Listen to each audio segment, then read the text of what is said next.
O Battle Shonen é o subgênero de mangás mais conhecido ao redor do mundo e consiste em histórias de superação pessoal e companheirismo, onde os personagens, normalmente adolescentes, possuem objetivos claros e, para alcançá-los, devem encarar desafios progressivamente maiores, muitas vezes levando os heróis aos seus limites físicos e emocionais. Com o passar dos anos, foram sendo adicionados novos elementos que deram origem ao Battle Shonen moderno, como o sistema de poderes e a construção de um universo rico. Porém, ainda tem muito espaço para esse tipo de história evoluir. Apesar do tema do vídeo não ser esse, eu tive que fazer essa ponte para contextualizar e poder falar do que eu considero ser um dos shonens mais bizarros e insanos já feitos, que é o Kakugou no Suzumi, ou como ficou conhecido no ocidente, Apocalipse Zero. Nessa história, a Terra passou a ser infestada por mutantes radioativos, sendo agora o dever dos irmãos Kakugou e Harara defender a humanidade.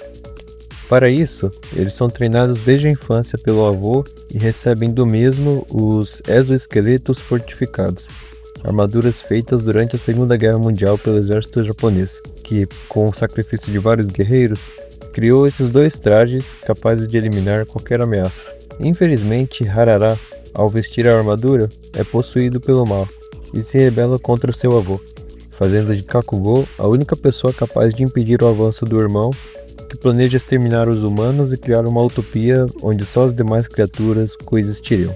Apesar do mangá ter sido um sucesso, pelo menos na época, eu só fui conhecer ele através da adaptação em anime, o OVA, que possui uma má fama na internet por ser extremamente gráfico. Esse anime, inclusive, foi detentor de uma das menores notas do MyAnimeList, 4.50, mas nos últimos anos ela vem aumentando e atualmente está em 4.90. Pode parecer pouco, mas é sobre o anime Gore dos anos 90 que a gente está falando. E fazendo uma pesquisa rápida no Wayback Machine, eu percebi que esse tipo de obra tende a ter avaliações mais baixas conforme os anos passam, devido ao aumento do público e a maioria das pessoas não receber bem esse tipo de história. Enfim, como eu gosto de nadar contra a maré, eu não só gostei do anime de Apocalipse Zero, como também fui atrás do mangá para ler a história completa. E agora, cá estou eu para explicar a vocês porque essa obra é uma das experiências mais excêntricas que existem, não só no mundo dos shonens, mas em animes e mangás no geral. Apocalipse Zero foi desenhado e escrito por Takayuki Yamaguchi, um mangaka formado na escola de quadrinhos Gekiga.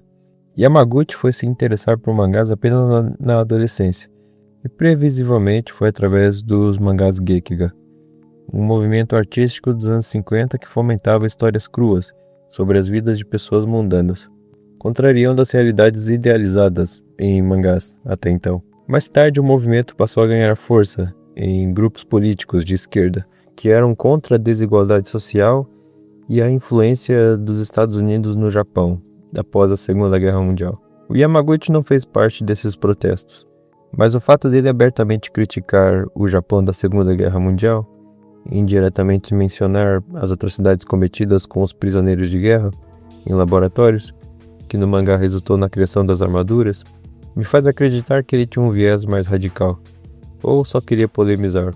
O anime inclusive corta todas as cenas e menções da Segunda Guerra Mundial, talvez para evitar controvérsias com assuntos delicados. Após se formar, Yamaguchi tentou a sorte com alguns mangás que não deram certo e acabaram sendo cancelados com apenas um volume. O autor, então, passou a apostar tudo nos primeiros capítulos, entregando o máximo que ele podia de si para capturar a atenção dos leitores, o que acabou funcionando justamente em Apocalipse Zero. Eu não li outros mangás dele, então não sei se ele costuma exagerar tanto no fator choque, porque isso é bem presente em Apocalipse Zero. Uma das primeiras cenas do mangá é de uma mulher monstro, que eu nem posso mostrar porque ela está praticamente nua, brutalmente esmagando uma jovem até os órgãos dela saltarem pela boca. E acredite, essa não é nem a pior cena ainda. Talvez essa violência toda seja o que chamou a atenção dos leitores na época. Fora as inspirações de outros Battle Shonen de sucesso, o Kakugou é tipo um Kenshiro, porém no ensino médio. Ele é sério, pragmático e também possui um irmão maligno. Já o visual da armadura é muito similar ao Kamen Rider e ao Guyver. A maneira que ela se integra ao corpo, inclusive, é idêntica ao Guyver. Além disso, também houve uma inspiração nos Gekigas, que o autor cresceu lendo. pois em uma entrevista ele abertamente assume a influência deles e diz que escreve histórias trágicas para que os leitores com vidas difíceis possam se identificar. Abre aspas. Eu acho que as histórias cruéis são as que mais salvam os leitores, e o mundo dos Gekigas era cruel mesmo.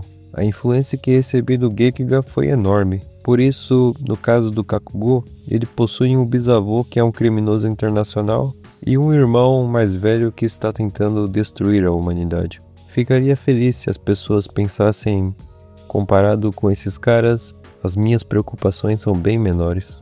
Até a capa do mangá passa essa sensação. Enquanto outros shonens possuem capas bonitinhas, aqui a capa tem um ar visceral e rebelde.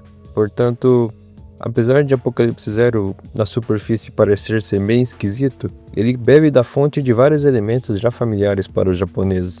E isso, somado à arte competente e aos diálogos épicos, faz com que não seja estranho que o mangá tenha dado certo. Falando agora desse tom épico, ele é muito bem feito.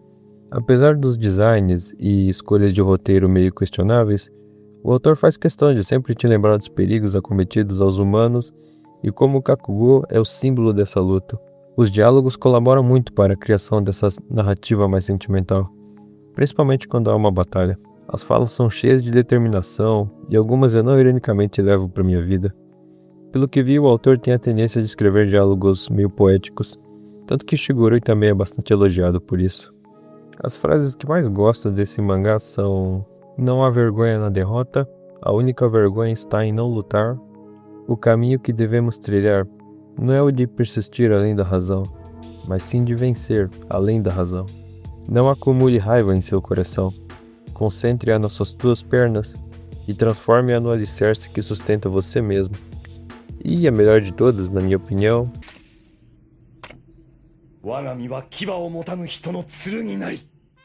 além dos diálogos, as lutas de Apocalipse Zero são igualmente espetaculares. Elas são a clássica trocação de golpes desenfreadas, com o adicional de serem bem brutais e terminarem com algum plot twist. Às vezes é meio forçado, tipo na luta contra o Bolt, onde o Kakugo não só revela que consegue expelir as bolas de aço do corpo, como também pode moldar elas a seu bel favor. Ou na luta contra o Harara, onde o Kakugo revela possuir uma técnica que transfere todo o dano do golpe para uma parte não vital do corpo. Esses e outros casos me incomodam um pouco, por serem do nada, mas relevando isso dá para se divertir vendo os combates. Falando da luta do Harara, eu gosto dela porque ela subverte o padrão de embates finais em shounens, pois há bem menos quantidade de golpes e os personagens passam mais tempo discutindo e planejando o próximo passo. Pode parecer maçante, mas a maneira que o autor conduz as cenas realmente cria um mistério sobre quem vai sair vencedor. Infelizmente, Apocalipse Zero não é perfeito. Tem muitas coisas que me incomodam na história, e algumas eu já citei, mas não cheguei a me aprofundar. Para começar, a falta de coerência entre um mundo devastado, cheio de monstros, e uma escola com alunos indefesos operando normalmente. O mangá abre com 2 estudantes sendo mortos, e parece tratar isso como algo normal. Se esse é um problema comum, então seria melhor não existir uma escola para começo de conversa. Eles até tentam explicar que os próprios estudantes se defendem dos invasores, mas em todos os ataques mostrados foi sempre o Kakugo que resolve tudo, então eu não acho que eles estão tão preparados assim. Talvez o ambiente escolar foi escolhido para que o público se identificasse melhor com os personagens, porque não faz o menor sentido, a humanidade está quase sendo extinta e eles ainda se preocuparem em ir para a escola, a não ser que todo mundo vire engenheiro civil para reconstruir todos esses prédios. Aí eu até entendo. Agora, um problema que é onde eu centralizo minhas críticas é o elenco de personagens, que pode ser resumido em 8 ou 80. O Kakugo, o protagonista, é o que menos tenho reclamações. Na verdade, ele é o personagem mais gostável entre todos. Ele segue o arquétipo de cara sério e quietão, porém mais tarde na história ele começa a desenvolver sentimentos por uma das personagens, o que o faz agir com mais emoções. Isso é trabalhado como desenvolvimento pessoal dele. No final da história ele já começa a mostrar um lado mais humano. Além disso, ele protagoniza as melhores cenas. Em um momento do mangá, ele perde a capacidade de usar a armadura e tem que se virar apenas com as técnicas de combate e a transformação de Metal Kakugo, o que garante lutas genuinamente interessantes. Ele representa todo o espírito de guerreiro honrado, de lutar por algo ou alguém que você considera mais importante do que si mesmo, de nunca deixar-se derrotar e sempre encontrar novas maneiras de vencer. E além de tudo isso, ele farma muita aura. É facilmente o melhor personagem da obra e um dos meus favoritos em animes e mangás no geral. Falando agora sobre o Harara, e aqui as coisas começam a desandar. Eu gosto do design dele e como obstáculo final ele cumpre bem esse papel, sempre mostrando ser um cara forte e meio doente das ideias. Porém o plano dele de dominar o mundo é meio simples e a razão dele seguir isso é ainda pior. Começando com os spoilers agora. Caso vocês não lembrem, as armaduras foram feitas com o sacrifício de vários guerreiros durante a Segunda Guerra. Dentre eles estavam a mãe e seu bebê. Por ter sido morta junto do filho, Kasumi, a armadura do Harara, foi tomada por um ódio infinito contra a humanidade. Quando o Harara recebe Kasumi do avô, ele tem uma visão de todas as atrocidades cometidas e por isso abandona a própria humanidade e se funde com o espírito da mãe. É por isso que ele vira mulher também. Eu não mencionei isso antes. Eu sei que essa explicação pode fazer sentido para alguns, mas eu acho uma virada de chave muito radical. No começo o autor dava indícios de que ele era naturalmente mais inclinado para o mal, devido à sua aura e falas meio arrogantes. Portanto, antes dessa revelação, as motivações dele pareciam ser algo que era da própria natureza, e não influência de um espírito que ele conheceu por 2 minutos. Fora que isso trouxe um elemento fantasioso para o mangá. Antes, tudo tinha um fundo científico. Os monstros eram resultados de experimentos laboratoriais, a mesma coisa com as armaduras, a Terra foi devastada pela radiação, mas quando Harara vira mulher e ganha uma infinidade de poderes, é apenas algo sobrenatural. Para piorar, no final do mangá, após o Kakugo destruir o irmão e ele renascer novamente, dessa vez sem o ódio da Kasumi, ele simplesmente age como se nada tivesse acontecido e ajuda a purificar a Terra de toda a radiação e monstros. Ele nem sequer lamenta ter matado o próprio avô e quase ter levado o Kakugo de arrasto. Se pelo menos o mangá desse alguma consequência para ele, mas não, tudo termina perfeitinho.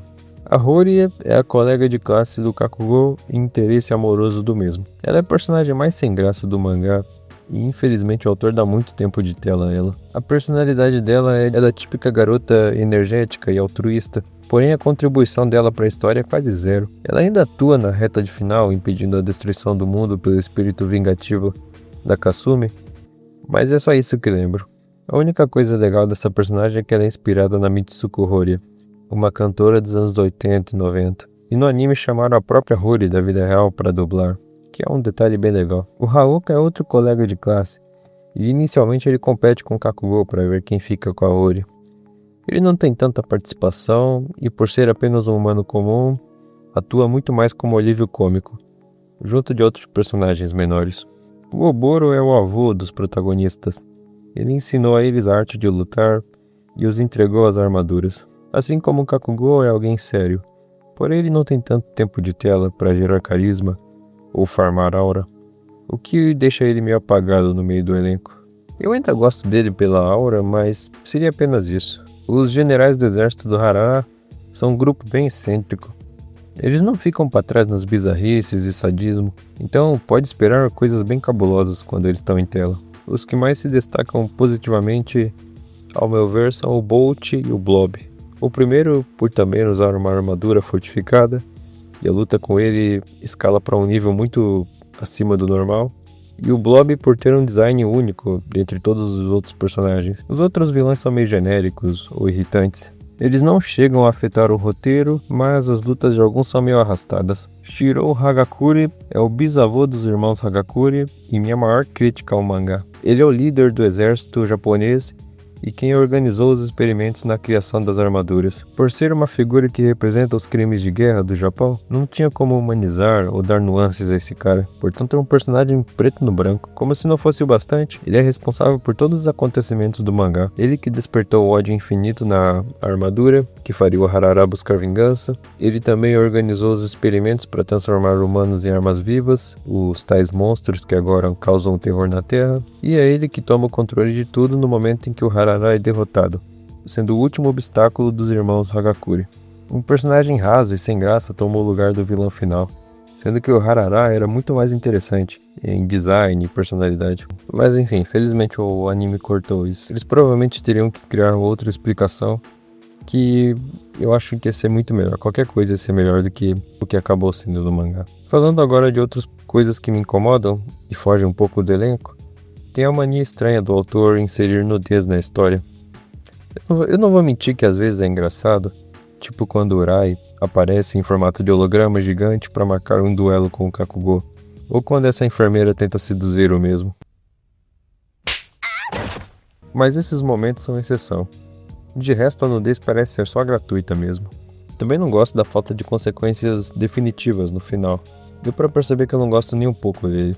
Até chegar a esse ponto, o Kakugou perdeu membros do corpo, ficou cego, quase morreu umas 3 vezes, porém no último capítulo ele, e aparentemente os generais do exército, estão todos vivos, só com algumas cicatrizes no corpo. É uma decisão muito estranha e, pra piorar, é o Harara que acaba salvando o mundo de toda a radiação, pois ele tinha uma máquina purificadora no castelo, o que é uma baita conveniência. Tudo bem ele ter essa tecnologia, foi ele que criou os monstros, e o mangá se passa no futuro mesmo. Porém, tudo voltar ao normal, sem nenhuma consequência, e com todos os personagens importantes vivos, é um pouco complicado. Agora que falei tudo o que queria da história, vou começar a falar dos aspectos técnicos do anime e mangá. E já devo adiantar que eu tenho bem poucas coisas a reclamar. Logo de cara eu preciso elogiar o traço. Tanto nas duas versões é muito único e bonito. No mangá a arte inicialmente é mais sombria e puxada para um realismo. Lembra um pouco o estilo de arte de Shigurui, que é do mesmo autor, porém ela vai ficando mais simples conforme os capítulos vão passando.